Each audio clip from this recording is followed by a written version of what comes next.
आज मैं बात करने जा रहा हूं एक बहुत ही दुखद घटना के बारे में जो हाल ही में हुई। अहमदाबाद से लंदन जा रही एयर इंडिया की फ्लाइट क्रैश हो गई। तो इसमें क्या हुआ और ये कौन सी फ्लाइट थी, मैं आपको इसकी जानकारी देने वाला हूं। सबसे पहले जानते हैं कि ये कौन सा विमान था, कब हुआ और क्या हुआ। यह विमान था बोइंग 787 8 ड्रीमलाइनर और इसकी फ्लाइट थी एयर इंडिया फ्लाइट AI 171 जो 12 जून 2025 को दोपहर 1:38 पर अहमदाबाद से लंदन के लिए रवाना हुई थी। रूट था अहमदाबाद से लंदन गेटविक। इस फ्लाइट में कुल 242 लोग सवार थे, 230 यात्री और 12 क्रू मेंबर। इस विमान हादसे में 241 लोगों की मौत हो गई। सिर्फ एक व्यक्ति विजवश कुमार रमेश सीट 11A जीवित बच पाया। और ग्राउंड पर भी एक हॉस्टल पर विमान गिरने के कारण करीब 33 छात्रों की मौत हुई, यानी कुल मिलाकर 274 लोग मारे गए। इसके अलावा ग्राउंड पर 60 से अधिक लोग घायल भी हुए हैं। तो हुआ क्या? जब विमान ने उड़ान भरी तो उड़ान भरने के लगभग 30 सेकंड के भीतर विमान लगभग 650 फीट की ऊंचाई पर पहुंचकर क्रैश हो गया। अब जानते हैं कि विमान कैसे उड़ता है, यानी इसका मूल सिद्धांत क्या है।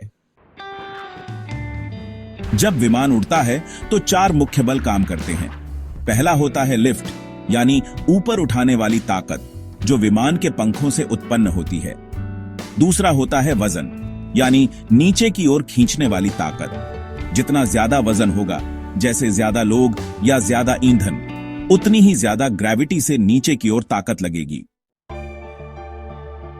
तीसरा होता है थ्रस्ट, यानी आगे की ओर धक्का जो इंजन से मिलता है। और चौथा होता है ड्रैग, यानी हवा का प्रतिरोध जो विमान को पीछे खींचता है। इन चारों ताकतों का संतुलन अगर सही हो तभी विमान उड़ सकता है। जब विमान उड़ान भरता है तो इंजन थ्रस्ट देता है, जिससे विमान आगे की ओर धक्का खाता है। साथ ही विंग्स हवा को काटकर लिफ्ट बनाते हैं। लेकिन टेक ऑफ के समय गति धीमी होती है, इसलिए विमान में फ्लैप्स होते हैं जो विंग्स के पीछे लगे होते हैं। उन्हें नीचे की ओर झुकाया जाता है ताकि लिफ्ट ज्यादा मिले। अब यहां क्या समस्या हुई? अब तक की रिपोर्ट के अनुसार जब विमान ने उड़ान भरी उस समय फ्लैप्स नहीं खुले, यानी टेक ऑफ के समय फ्लैप्स ऊपर थे, जैसा कि सोशल मीडिया पर वायरल वीडियो में भी दिख रहा है। फ्लैप्स को झुकाना बहुत जरूरी होता है, खासकर जब वजन ज्यादा हो, और इस मामले में वजन बहुत ज्यादा था।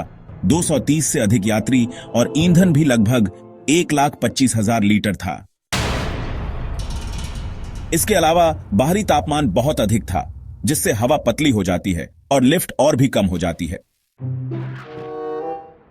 तो अब तक जो संभावनाएं बताई जा रही हैं वे ये हो सकती हैं: जब पायलट ने टेक ऑफ किया, फ्लैप्स नहीं खुले, या वजन बहुत ज्यादा था, हवा पतली थी, लिफ्ट नहीं बन पाई, या हो सकता है इंजन का थ्रस्ट पर्याप्त न रहा हो, या कोई कॉन्फ़िगरेशन की गलती रही हो।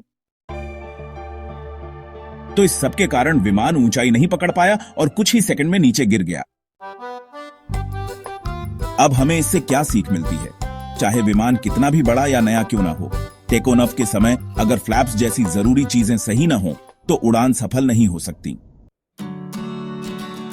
फ्लैप्स भले ही छोटा हिस्सा हो, लेकिन उनकी भूमिका बहुत बड़ी होती है। अब जांच में क्या चल रहा है? विमान में 2 रिकॉर्डिंग डिवाइस होते हैं।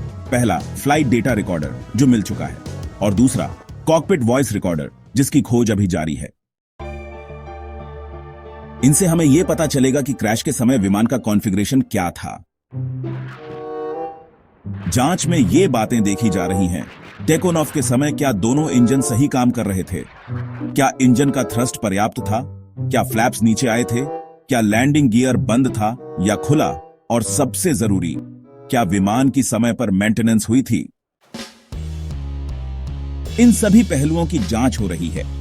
जब जांच पूरी होगी तभी सही वजह सामने आएगी कि आखिर इस भयानक विमान हादसे में ऐसा क्या हुआ जिससे इतनी जानें चली गईं। अगर आपको ये जानकारी उपयोगी लगी हो तो वीडियो को लाइक करें, शेयर करें और चैनल को सब्सक्राइब करना ना भूलें।